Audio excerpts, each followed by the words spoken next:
कैसे असेंबल करते हैं। तो बेसिकली सबसे पहले हमको ये जानना होगा कि एक कंप्यूटर को बनाने के लिए, असेंबल करने के लिए कौन कौन से पार्ट्स हमको चाहिए। तो जिसमें कुछ पार्ट्स के मैं नाम बता रहा हूँ आपको, आप उनके बारे में इंफॉर्मेशन कलेक्ट कीजिएगा। इस वीडियो को ज़्यादा हम बड़ा नहीं करेंगे, इसलिए थोड़ा सा ब्रीफिंग में बात करेंगे। सिंपल हम बात करेंगे कि कैसे कौन कौन से पार्ट्स की हमको रिक्वायरमेंट है, उसको कैसे कनेक्ट करना है और किस तरीके से उसका असेंबलिंग करना होता है। तो सबसे पहला जो कंपोनेंट है वो है हमारा मदरबोर्ड। ये मदरबोर्ड आपको मार्केट में मिल जाते हैं, अलग अलग कॉन्फ़िगरेशन के हिसाब से मदरबोर्ड मार्केट में आते हैं। ठीक है, इस मदरबोर्ड में बेसिकली कंप्यूटर के सारे कंपोनेंट इसी मदरबोर्ड में कनेक्ट किए जाते हैं। तो कौन कौन से कंपोनेंट्स हैं जो इस मदरबोर्ड से अटैच किए जाएंगे, तो जिसमें सबसे पहला कंपोनेंट है हमारी रैंडम एक्सेस मेमोरी, जिसको हम रैम बोलते हैं। इट्स अ प्राइमरी मेमोरी और ये टेम्परेरी मेमोरी की तरह कंप्यूटर के अंदर काम करती है। तो ये रैम को हम लोग मदरबोर्ड में, यहाँ पे ये दो सॉकेट दिख रहे हैं, एक मदरबोर्ड में 2 रैम या 4 स्लॉट भी आते हैं कभी कभी, लेकिन नॉर्मली आपको 2 स्लॉट देखने को मिलेंगे और 2 स्लॉट्स में ही आपको इन रैम को फिट करना होता है। तो बहुत ईजी होता है, जस्ट रैम को आप यहाँ पे फिट करके देखिए। अगर रैम प्रॉपर तरीके से इसमें फिट हो रही है तो यानी वो रैम इसके कंपैटिबल है। अदरवाइज आप रैम दुकान पे जाके उससे रिक्वेस्ट करके इस मदरबोर्ड के कंपैटिबल रैम के लिए ले सकते हैं। तो बेसिकली रैम का कैसे पता करते हैं कि उसमें फिट होगी कि नहीं, इसमें एक कट का निशान होता है। इस कट को इस स्लॉट के कट से मैच किया जाता है। अगर ये प्रॉपर मैच होता है तो यहाँ पे हम इसको फिट कर सकते हैं। और एक मदरबोर्ड में 2 रैम के स्टोरेज हमको मिलते हैं। मेमोरी बढ़ाने के लिए हम 2 रैम स्लॉट यहाँ पे लगा सकते हैं। ठीक है, तो ये फर्स्ट कंपोनेंट हुआ। सेकंड कंपोनेंट मदरबोर्ड में हमारी हार्ड डिस्क होती है, जो हमारी सेकेंडरी मेमोरी का काम करती है। इस हार्ड डिस्क को भी हम इस मदरबोर्ड में ही कनेक्ट करते हैं। कनेक्शन में अभी थोड़ी देर में बताने वाला हूँ। तो फिलहाल हमको एक हार्ड डिस्क और चाहिए रहेगी। ठीक है, इसके बाद ये जो थर्ड कंपोनेंट है इसका CPU कूलिंग फ़ैन, ये हमारे CPU को ठंडा रखता है। तो CPU क्या होता है बेसिकली, ये हमारा चौथा कंपोनेंट है जो आप यहाँ पे देख रहे हैं। तो ये जो हमारा है, ये हमारा CPU होता है। कंप्यूटर के अंदर सबसे महंगा पार्ट इसी को बोला जाता है और ये कंप्यूटर में एक तरीके से कंप्यूटर के दिमाग का काम करता है। सारी चीज़ों को प्रोसेस करने के लिए ये CPU ही इंपॉर्टेंट होता है। तो CPU को जस्ट यहाँ पे एक CPU का एक कैबिनेट होता है। इस CPU को यहाँ पे आप गलत लगा ही नहीं सकते, क्योंकि वो सही फॉर्म में ही फिट होता है। गलत लगाओगे तो वो फिट नहीं होगा। तो इसलिए ऑटोमेटिकली ये आप दोनों साइड से इसको रख के देख लीजिएगा। जिस साइड से ये परफेक्ट फिट होता है उसको आप वहाँ से लॉक कर दीजिए।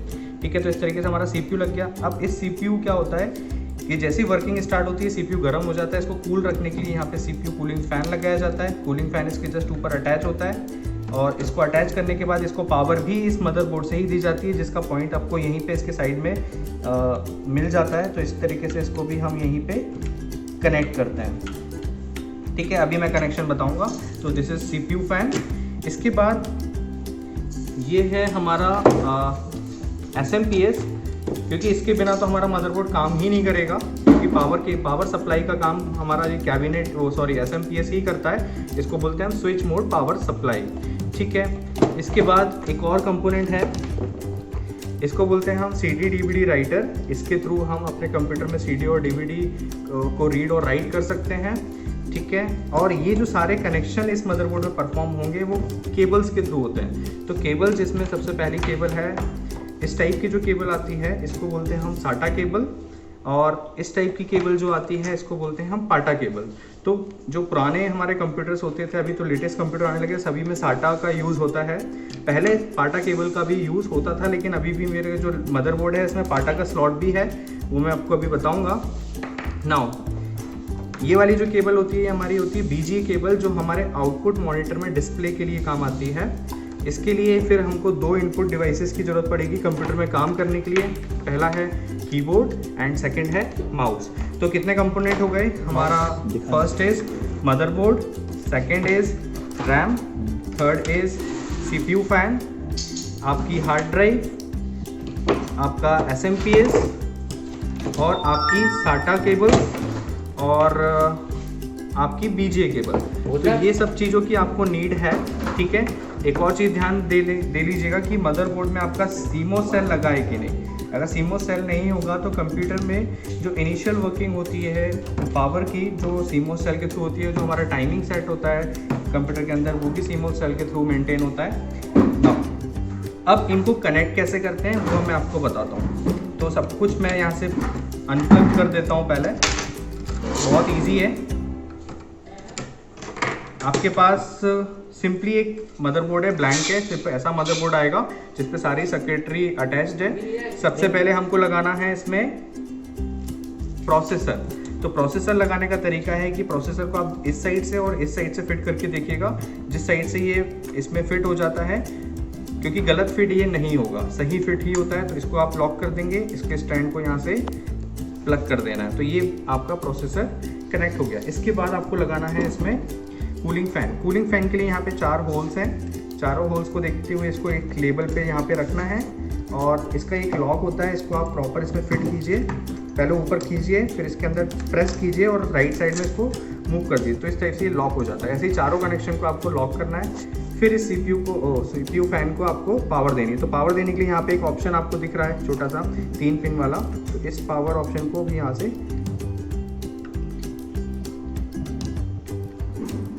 और कोई जगह तो नहीं है, ये है, सॉरी अपन गलत देख रहे थे, यहाँ पर दिया हुआ है सीपीयू के पीछे, यहाँ पे हमने इसको अटैच कर दिया। तो अब इसको भी इससे मदरबोर्ड से कनेक्शन मिल गया। इसके बाद रैम लगाएंगे। रैम देख लेते हैं, हमारे पास बहुत सारी रैम्स है, कौन सी कंपैटिबल है। ये भी कंपोनेंट कनेक्ट नहीं हो रहा है। तो बेसिकली मदरबोर्ड के हिसाब से अलग अलग रैम्स आती हैं, जैसे आपने सुना होगा DDR1, DDR2, DDR3, तो DDR4 तक आ गई है, DDR5 भी आ गई है। तो हमारा जो मदरबोर्ड है थोड़ा पुराना है, हो सकता है इसमें DDR1 या DDR2 लगेगी।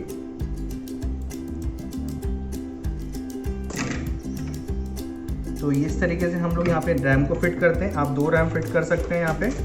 नाउ इसके बाद हमको इसमें लगाना है पावर सप्लाई। पावर सप्लाई देने के लिए पावर सप्लाई में सबसे बड़ा सॉकेट होता है, ये वाला होता है। ये हमारे मदरबोर्ड में इस साइड देख लीजिएगा, यहाँ पे बना होता है। डायरेक्ट पावर सप्लाई के लिए यहाँ पे अटैच कर सकते हैं। अब ये पावर सप्लाई हमने SMPS से मदरबोर्ड में ट्रांसफ़र कर दी है, ठीक है। अब इस SMPS को पावर सप्लाई कहाँ से मिलेगा? तो इस SMPS में हमारी लगती है पावर केबल। तो ये जो पावर केबल होती है, इस पावर केबल को यहाँ लगाना है और डायरेक्ट इस पावर केबल को आपको अपने मेन बोर्ड से सप्लाई देनी है, ठीक है। इस मेन बोर्ड से सप्लाई SMPS में जाएगी, SMPS से आपकी सप्लाई मदरबोर्ड में आएगी। अब इस मदरबोर्ड में हम लगाएंगे अपनी सेकेंडरी मेमोरी। सेकेंडरी मेमोरी में देखो 2 टाइप की हार्ड डिस्क आती हैं। एक होती है SATA पोर्ट होते हैं जिसमें इस तरीके का स्ट्रक्चर है, एक होता है पाटा पोर्ट। तो पाटा पोर्ट है तो हमको ये वाली केबल यूज़ करनी पड़ेगी, ये वाली, और अगर SATA पोर्ट है तो हमको ये वाली केबल यूज़ करनी है, राइट। तो यहाँ पे हम लोग अभी क्या करते हैं, पाटा को यूज़ करते हैं। तो पाटा केबल, पाटा में देखिए SMPS में पावर तो आ गया है, आपने मेन बोर्ड से अगर कनेक्ट कर दिया हो। तो यहाँ पे हम ये जो पावर यहाँ पे आ रही है, इसको हम पहले हार्ड डिस्क में दे देंगे, ठीक है। इसके बाद यहाँ पे डेटा ट्रांसफ़र के लिए हमको पाटा केबल चाहिए, क्योंकि हार्ड डिस्क से हमारा डेटा ट्रांसफ़र भी होगा। तो इसको हम यहाँ पे अटैच करते हैं। उसके बाद ये पाटा को हम इसमें भी अटैच कर देते हैं ना। अब ये पाटा केबल, एक और आपको 2 पोर्ट मिलते हैं, एक और आप हार्ड डिस्क लगा सकते हो यहाँ पे, और हमने डायरेक्टली इसको मदरबोर्ड से कनेक्ट कर दिया। इसके बाद आपको DVD राइटर अगर लगाना है तो इसमें भी पाटा का सॉकेट है, तो पाटा का भी हमारे पास एक पोर्ट खाली है, तो इसको भी हम यहाँ पे अटैच कर देते हैं। अब चूँकि DVD राइटर को भी पावर चाहिए, तो हमारा SMPS से एक और सॉकेट उठा लीजिए। यहाँ से काफ़ी सारे पावर आउटपुट्स होते हैं, तो यहाँ पे आप इसको लिंक कर दीजिए। तो ये भी हमारा अटैच हो गया। नाउ अब लगभग हमारा पूरा सेटअप हो चुका है। हमने हार्ड डिस्क भी लगा दी है, रैम भी लगा दी है, CD DVD राइटर भी लगा दिया, SMPS भी लगा दिया, CMOS सेल भी लगा दिया, प्रोसेसर भी लगा दिया, फ़ैन भी लगा दिया। अब आपको इसी स्ट्रक्चर को अपने कैबिनेट में फिट करना होता है। तो यहाँ पे आप देखेंगे कैबिनेट है, इसमें प्रॉपर कनेक्शन सारे जैसे मैंने यहाँ पे बताया वैसे ही किए हुए हैं, और इसको मैंने यहाँ पे कनेक्ट कर दिया अंदर से। ये SMPS है, ये आपका DVD राइटर है, ये फ़ैन लगा हुआ है, ये नीचे मदरबोर्ड है, ये पाटा केबल लगी, सारे कनेक्शन वैसे ही हैं जैसा मैंने अभी आपको यहाँ पे बताया। अब आउटपुट में अगर जैसे कि कंप्यूटर को हम देखना चाहते हैं कि डिस्प्ले में क्या आएगा, राइट, तो ये हमारा मॉनिटर एक और कंपोनेंट है, इसको हमको ज़रूरत पड़ेगी, क्योंकि इसी के थ्रू हम आउटपुट में देख पाएंगे कि हमारे कंप्यूटर में क्या चल रहा है। तो आउटपुट के लिए हमको इस तरीके की बीजी केबल चाहिए होती है। तो बीजी केबल हमारी जो मदरबोर्ड होता है उसमें यहाँ पे हम फिट करते हैं, और इसका जो सेकंड पोर्ट होता है वो हमारे मॉनिटर में इस जगह पे बीजे कनेक्शन में हो जाता है। अब इस मॉनिटर को भी आपको पावर देना ही पड़ेगा, तो आपको इस तरीके का एक और पावर केबल चाहिए। एक और पावर केबल है जो आपके यहाँ पे कनेक्ट होगा, और इस पावर केबल को भी आप मेन बोर्ड में सप्लाई देंगे। यानी आपके दो सप्लाई मेन बोर्ड में जाएंगे, एक तो मॉनिटर का पावर सप्लाई और एक SMPS का पावर सप्लाई। ठीक है, तो इस तरीके से आपका ये पूरा जो स्ट्रक्चर है यहाँ पे कनेक्ट हो चुका है। और जब आप इसको कैबिनेट में फिट कर देंगे तो इस तरीके से आपको यहाँ पे पूरा स्ट्रक्चर जो मदरबोर्ड का यहाँ पे दिख रहा है वो यहाँ पे आपको दिखेगा। अब इसमें आपको क्या क्या चीज़ें लगानी है, देखिए ये जो हमारी स्क्रीन है, स्क्रीन को हम यहाँ पे अपने CPU में, सॉरी कैबिनेट में जो हमारा मदरबोर्ड लगा है उसको हम यहाँ से फिट कर देंगे। तो ये हमारा मॉनिटर लग गया। और इसके बाद कंप्यूटर पे काम करने के लिए हमको दो चीज़ें चाहिए होती हैं, कीबोर्ड। तो कीबोर्ड में ये जो सॉकेट है ये PS2 सॉकेट है। USB के भी कीबोर्ड आते हैं, तो USB के कीबोर्ड यहाँ लगेंगे, और अगर PS2 वाले हैं तो यहाँ कलर कॉम्बिनेशन मैच करके आप उसको लगा दीजिएगा। तो यहाँ पे ये अटैच हो गया कीबोर्ड। ठीक है, इसके बाद आपका माउस देख लीजिए, ये माउस है जिसके थ्रू आप कंप्यूटर में इनपुट देते हैं। तो यहाँ पे भी PS2 सॉकेट है और ग्रीन कलर है, तो ग्रीन कलर को भी यहाँ पे अटैच कर देते हैं। तो ये भी हमारा लिंक हो गया। नाउ आपका सारा काम हो चुका है। अब आपको सिर्फ यहाँ पे पावर देनी है जो SMPS का सॉकेट है। ठीक है, तो SMPS के सॉकेट को पावर देने के लिए आपको देखो एक्स्ट्रा केबल चाहिए होगी। अभी मैं केबल ये वाली यूज़ कर रहा हूँ। तो यहाँ पे केबल लगाएंगे तो इस तरीके से आपके मदरबोर्ड में पावर जाएगी। ये मेन बोर्ड में आप लगा दीजिएगा।